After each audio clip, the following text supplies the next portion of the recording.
내 힘이 되신 여호와여 내가 주를 사랑합니다라는 이 고백이 참 크게 와닿습니다. 이 한마음 예배에 오신 여러분들은 예배를 통하여서 우리들의 상황들을 하나님 앞에 올려드리고 그 안에 평안을 찾지 않습니까?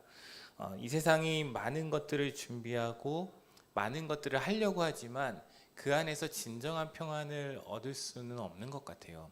제가 어제 로스쿨에 다니는 분들과 함께 법조인들 맞춤 전도 집회를 섬기고 왔습니다. 그러니까 어제 섬겼는데 그곳에서 섬기면서 보니까 그분들이 정말 열심히 노력하고 그들의 미래와 비전이 변호사가 되고 법조인이 되는 거라고 이야기는 하지만 그 안에 아주 큰 공허함이 있는 것을 보게 되었습니다. 우리 함께 같이 하나님의 사랑을 나눌 때 그 안에 참 나도 예수님을 믿어야겠다라는 생각을 하게 되었고 15명의 안 믿는 친구들이 참여했는데 그 중에서 12명의 사람들이 교회에 다니겠다고 이제 헌신하는 시간들을 가졌습니다. 참 예배와 그 사랑 안에서 우리는 거한다는 것을 너무나 잘 알고 있습니다. 우리가 오늘 아까 전도사님 찬양하셨던 것처럼 그 찬양의 고백이 정말 우리의 모든 걸 이야기한다라는 것을 좀 알게 되었어요. 바위 틈 은밀한 곳에 거할 때 주님께서 뭐라고 하신다고 하셨습니까? 나의 사랑 나의 어여쁜 자야 일어나 함께 가자고 합니다. 그 바위 틈이 무엇인가 오늘 말씀을 통해서 같이 보면 좋겠습니다. 오늘 우리가 함께 나눌 때 이 바위라고 하는 것에 대해서 바위는 굉장히 단단하고 든든하잖아요. 나의 반석이십니다. 나의 바위가 되십니다라고 하는 고백은 내가 다른 데 가서 무너질 수 있는 모든 상황들이 이곳만은 가면 안전하겠다라고 생각하는 영역인 거예요. 그래서 이것을 심리학적 용어로는 안전지대라고 이야기를 합니다. 그래서 존 볼비라는 사람이 이야기했습니다. 어린 시절 부모님이나 양육자로부터 이 안전한 애착을 경험한 사람은 삶의 위협을 느낄 때 다시 돌아갈 수 있는 안전기지를 마련해 놓은 거다. 무슨 얘기냐면 우리가 어떤 어려운 일을 당할 때 숨는 구석이 있는 거예요. 어떤 사람은 동굴로 들어가기도 하고 어떤 사람들은 놀이터로 가가지고 놀기도 하고 여러분들만의 공간이 있죠. 그러지 않으시나요? 저희가 신앙이 어려울 때 저도 믿음 생활을 하다가 참 어려운 일을 당할 때 예전에 함께 예배드렸던 그 공간을 회상하면서 위로를 얻는 경우가 있습니다. 저는 대학생 때 그 양재에 있는 허브 공동체에 다녔었거든요. 거기에서 그 기쁨홀에 있는 예배 자리 한 공간에서 예배드리는 게 굉장히 저에게는 생각만 하더라도 마음을 평안하게 하는 것을 보게 됩니다. 여러분들도 이 공간이 그런 공간이 될 거라고 믿습니다. 우리가 하나님 앞에 예배드리며 나아가는 이 자리가 내가 어느 날 힘든 일이 있을 때 이것을 묵상하고 상상하는 것만으로 하나님께 도움을 구할 수 있다라는 것을 이야기하는 것이죠. 저희 이제 둘째 아이가 이제는 초등학교 6학년이 됐지만 공갈 꼭지를 물었어요. 뭔지 아시죠? 쪽쪽이라고 하는. 어릴 때 그 쪽쪽이를 열심히 물었습니다. 이제 부모님들은 이제 아이들이 쪽쪽이를 물다가 이게 본인의 나이보다 많은 시간이 지났는데도 그 둘리에 나오는 희동이처럼 계속 쪽쪽이를 빨고 있으면 마음이 어려워요. 이 쪽쪽이를 빨리 떼어줘야 되는데, 근데 이 쪽쪽이가 이 아이에게는 안전지대인 거예요. 이거 있어야 돼. 그래서 애가 막 심각하게 어려운 상황이 생기면 갑자기 정말 이거를 다 꼭지를 물어가지고 막 어물어물 막 씻고 막 그랬던 것들을 기억을 합니다. 그래서 이거를 어떻게 없앨까? 부모님들 그 인터넷상에 올라와 있는 내용들을 보면 거기에 겨자를 묻힌다 뭐라고 한다든가 거기에다가 쪽쪽이에 있는 그 고무를 이렇게 잘라가지고 쪽쪽이를 이렇게 빨아도 그 감각을 느끼지 못하게 한다. 다른 방법을 찾게 한다. 여러 가지 방법이 있었어요. 그래서 저희도 아내하고 함께 그 공갈꼭지를 어떻게 벗어나게 해줄까? 되게 좋은 케이스였다고 생각을 하는데 어느 날 이제 한 4살쯤 됐대. 야 공갈꼭지 이거를 이렇게 하는데 이거 맛있어? 그러니까 애가 오물오물하더니 이거를 쓰레기통에다 딱 버려. 지금은 생각이 안 나는데 지금 어떻게 신기하다. 어떻게 그러냐 그러면서 그거를 얘기를 했는데 제가 어제 이번 주 말씀들을 같이 묵상하면서 시편 말씀 사실은 제가 23편도 보고 18편도 보고 그랬었는데 이 말씀이 생각이 나더라고요. 내가 이거가 나의 더 이상 안전지대가 아니면 이걸 띄어내는 건 거예요. 나에게 어떤 애착이 되고 내가 어떤 몰입이 되어서 그것만 하면 내 마음이 편안한 생각이 있는 것들이 어느 순간 중독이 될 수 있는데, 그것들이 하나님의 사랑, 가족의 사랑이 그걸 덮어버리면 그거를 던져버릴 수 있게 된다는 것을 깨닫게 되었습니다. 그래서 테드 강연 중에도 그런 강연이 있어요. 제가 책으로 한번 본 적이 있는데, 이 세상의 중독, 그리고 이 마약 중독, 이것을 이길 수 있는 방법이 무엇일까를 강연을 했던 15분 강의가 있었습니다. 거기에서 내용을 보면 그것보다 더 중요한 거는 하나님, 그 사랑, 부모님의 사랑, 아니면 사람들과의 사랑, 그 관계 가운데 얻는 그 사랑의 마음을 경험할 때 모든 중독으로부터 끊을 수 있다는 거예요. 그래서 이야기하는 게 뭐냐면, 베트남 전쟁에 갔던 사람들이 거기에서 어려움을 어떻게 달랬냐면, 아픔과 고통 그리고 상처로부터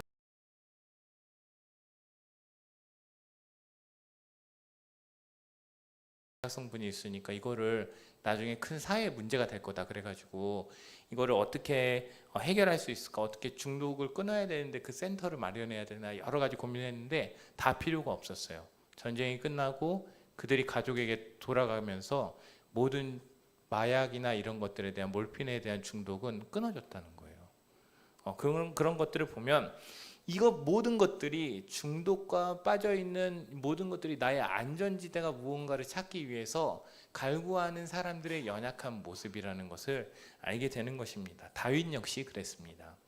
그는 사람들에게 쫓겨났고 가까운 이들에게 배신도 당하고 목숨을 부지하고자 광야를 떠돌면서 삶의 안전지대를 찾아갔지만, 결국에 그가 봤던 삶의 안전지대는 다 불안정했던 겁니다.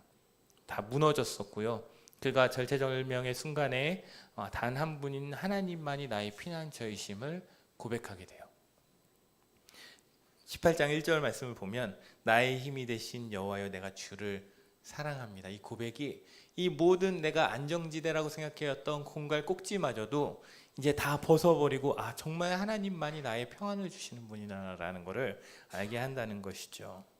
이 고백은 우리들의 모든 기반이 무너져 있던 이 한 사람 다윗이 다시 안정과 평안의 근원이신 하나님께로 나아가는 간절한 사랑의 선언입니다. 여러분들에게도 이러한 사랑의 선언이 있었으면 좋겠습니다.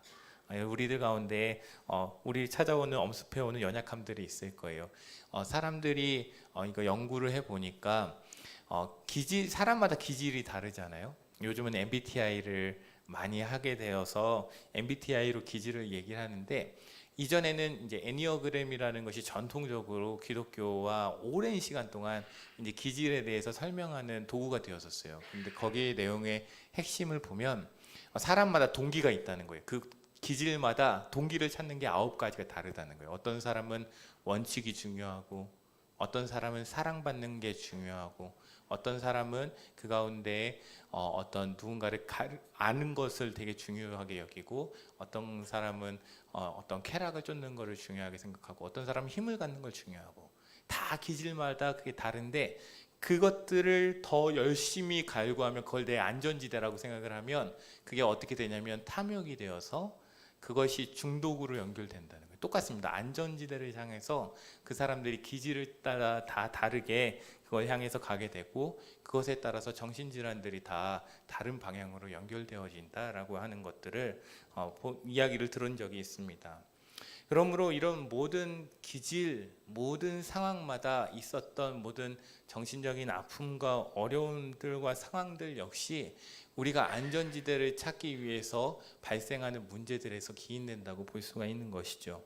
그래서 오늘 찬양처럼 뭐라고 합니까? 나의 사랑, 나의 어여쁜 자야, 바위 틈 은밀한 곳에서 듣는다. 내가 정말 안정지대라고 생각하였던 그 바위의 틈 가운데에서 하나님의 음성이 무엇이라고 합니까?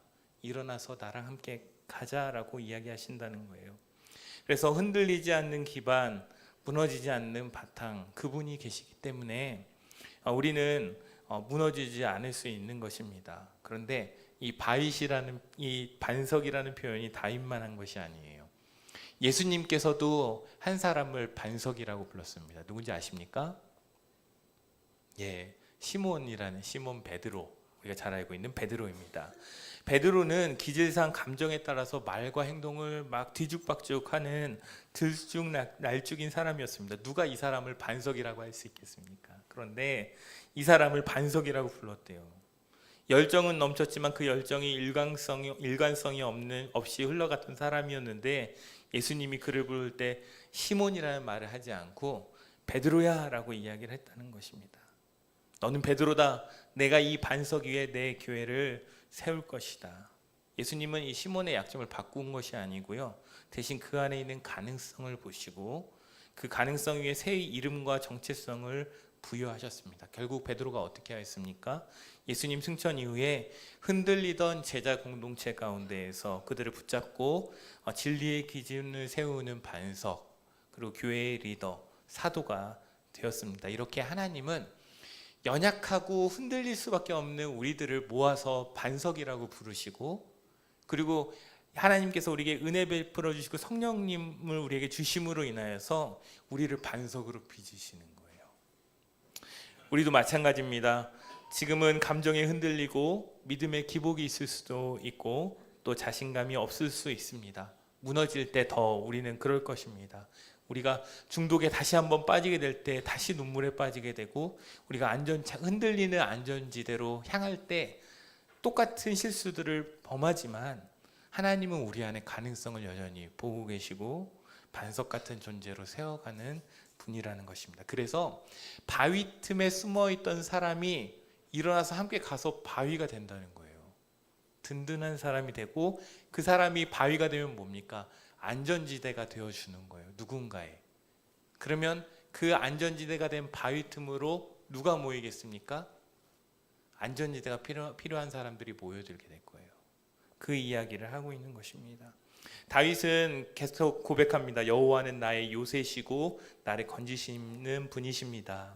요새는 높은 곳에 세워져서 적의 공격을 막고 그 안에 있는 사람들을 보호하는 구조물입니다. 다윗은 실제로 수많은 전쟁하고 추격 속에서 도망자로 살았었습니다. 근데 그가 숨었던 굴 중에 유명한 굴이 하나 있습니다. 아둘람 굴이라는 곳인데요, 아무도 도와줄 수도 없고 어둡고 외롭고 누구도 자기를 보호할 수 없을 것 같은, 죽을 것만 같은 그 상황에서 하나님께서 다윗을 홀로 두지 않았습니다. 이제 어떻게 하시냐면 그 가운데 환난당한 자, 빚진 자, 마음이 원통한 자들을 다윗에게로 모이게 시작하였고, 그 아둘람 굴에 모여 있었던 사람들이 600명이 되었고 다윗은 그들의 우두머리가 되었다라고 합니다. 바위라고 고백하고 나아갔던 그 사람이 바위가 되어서 그들의 우두머리가 되어서 마음에 빚진 자, 환난당한 자, 어려운 자들이 그에게로 모이게 된다는 거예요. 사람들이 보기에는 이 사람들 굉장히 무기력해 보이잖아요. 실패한 자처럼 보이잖아요. 그런데 하나님은 그들을 통해서 다윗의 공동체가 되게 하시고, 다윗의 이제 나라, 이제 사울 이후에 다윗이 왕이 되었을 때 이 사람들을 중심으로 해서 나라를 이끌고 가는 것을 볼 수가 있습니다. 진짜 요새는 돌로 쌓은 성이 아니라 하나님 자신이라는 사실을 우리가 꼭 기억했으면 좋겠습니다. 하나님은 사람을 통해서, 공동체를 통해서 다윗을 보호하고 회복시키시고 함께 같이 나아가는 공동체를 만들었습니다. 여러분 아직 아둘람굴 같은 시간을 보내고 계시는 분이 계십니까? 하나님은 그 어두운 자리에서 여러분들 절대 홀로 두지 않으신다는 거예요. 그리고 믿음의 공동체를 붙여주시고 또 마음을 나눌 우리 순을 만들어주시고, 또 순장님, 귀한 순장님들과 함께 스텝들을 통하여서 하나님이 요새가 되는 공동체를 이 자리에 믿음으로 만들고 계시다는 것을 기억하면 좋겠습니다. 오늘 여러분에게 그런 아둘람의 은혜가 있기를 고백합니다. 마지막 고백을 듣겠습니다. 나의 방패이시오, 나의 구원의 뿌리시오, 나의 산성이십니다. 하나님은 우리 앞에 서서 공격을 막아내 주시는 방패가 되어 주십니다. 하지만 거기서 멈춰주는 것이 아니라 구원의 뿔이라고 합니다. 구원의 뿔은 무엇입니까? 고대에서는 구원의 뿔 하면 어떤 힘과 권력, 승리의 상징이었습니다. 거기에서 멈추지 않고 전투에서 승리에 이긴 사람은 동물로 만든 그 뿔로 뿔로 싸우고 왕권과 구원의 상징을 사용했다고 그럽니다. 그래서 누가복음 1장 69절에 보면 스가랴는 이렇게 고백합니다. 그 종 다윗의 집에 구원의 뿔을 일으키셨으니 이 뿔은 곧 예수 그리스도십니다. 하나님이 그 구원의 힘 그 자체이십니다. 하나님은 방패가 될 뿐만 아니라 우리 가운데 승리로 이끌어 가시는 분이시라는 것을 고백하면 좋겠습니다. 네, 다윗은 하나님 이름 앞에서 계속 나의 하면서 나의 반석, 나의 요새, 나의 방패, 나의 구원의 뿔 이렇게 이야기합니다. 하나님은 오늘 말씀이 여러분들에게 나의로 들어오기를 원하십니다. 우리 한번 고백할까요? 나의 반석이십니다. 나의 요새이십니다. 나의 방패이십니다. 나의 구원의 뿔이십니다. 기도하겠습니다. 사랑의 하나님 아버지 감사합니다. 나의 사랑 되시는 하나님, 우리에게 바위가 되어 주시고 때로 어려울 때 숨을 바위가 되어 주시어서 우리들 가운데 모든 불안과 염려, 두려움들, 외로움들, 고독들을 하나님 앞에 올려드릴 수 있도록 인도하여 주시니 감사합니다. 하나님, 우리가 이 공동체 가운데에서 예배드리며 나아가는 예배자로 회복될 때 하나님, 그들이 정말 아둘람에 있었던 그들이 억울함과 아픔 가운데 상처만 있었던 사람이었지만 그들이 결국에는 다윗의 하나님 정말 백성들이 되어서 리더들이 되어서 그 나라를 다스리고 지킬 수 있게 하셨던 것처럼 하나님, 우리들의 예배자들, 이곳에 있는 예배자들이 그렇게 회복되어서 하나님의 바위가 되게 하여 주십시오. 하나님의 구원의 도구가 되게 하여 주시옵소서. 하나님, 우리 공동체의 뿔이 되어 주시옵소서. 주님께 감사드리며 예수님의 이름으로 기도합니다. 아멘.